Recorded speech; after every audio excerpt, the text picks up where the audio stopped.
it's just too nice of a day to have to be indoors and working. I would rather be out on my bike on this trail behind me, but sometimes that's just the way it goes. All right, so I wanted to give a quick word about how to reparent yourself. So first, let's bring up that idea that you can in fact reparent yourself. So we all go through our lives and our upbringing learning certain things that our parents teach us. Some of these things serve us and some things do not. Some of them do a lot of damage, and many times we go through life maintaining those beliefs or those behaviors or certain ways of doing things, and they don't serve us. And our parents may no longer be alive even, and yet we still do these things because that's what our parents told us to do, or that's what we were taught. So what I want to impress upon you today is that sometimes we have to reparent ourselves. We have to, sorry for the wind here, we have to give ourselves the love and approval that we didn't get, perhaps the validation, maybe the freedom to make other choices that weren't acceptable when we were growing up. And we have to kind of venture out into this uncharted territory and believe that that's okay to do that.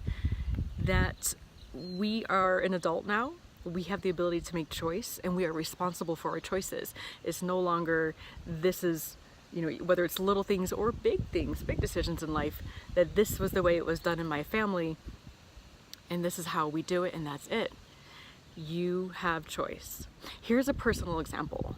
In a couple of my videos, I've talked about a trip that I made to Sedona, Arizona. And before I left for this trip, I was kind of freaking out about doing this alone.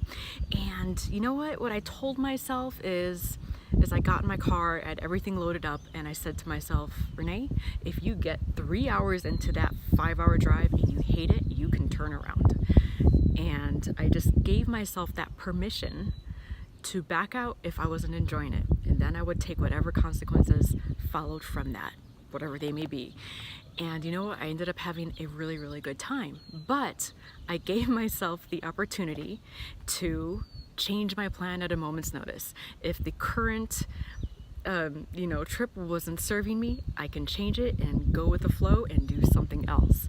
That's a really small example, but I think and I hope that it gets the point across. We have to at some point decide that our parents did the best job they could, whether that was really, really crappy or, we had great loving parents. They did the best they knew how to do. And now what we can do is continue to heal ourselves by approving of ourselves, by loving ourselves, by talking to ourselves nicely, by say if we make a mistake or we have a job that fails or a marriage or relationship that fails, instead of beating ourselves up because we don't live up to the expectation that we learned in our families, say, you are on your own path and you are doing your own growth and going through your own experiences and living up to the family's expectation or not. You are okay because you are going through the experiences that you need for your growth and for your evolution.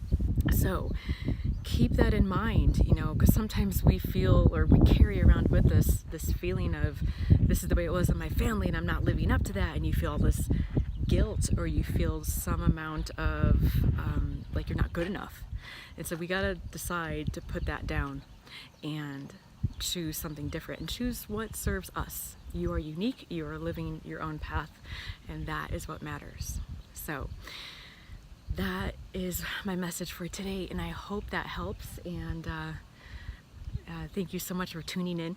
Like this video if you like it. Please share and subscribe if you feel moved to do so. I thank you so much for watching and joining me once more. Thanks so much. Catch you next time.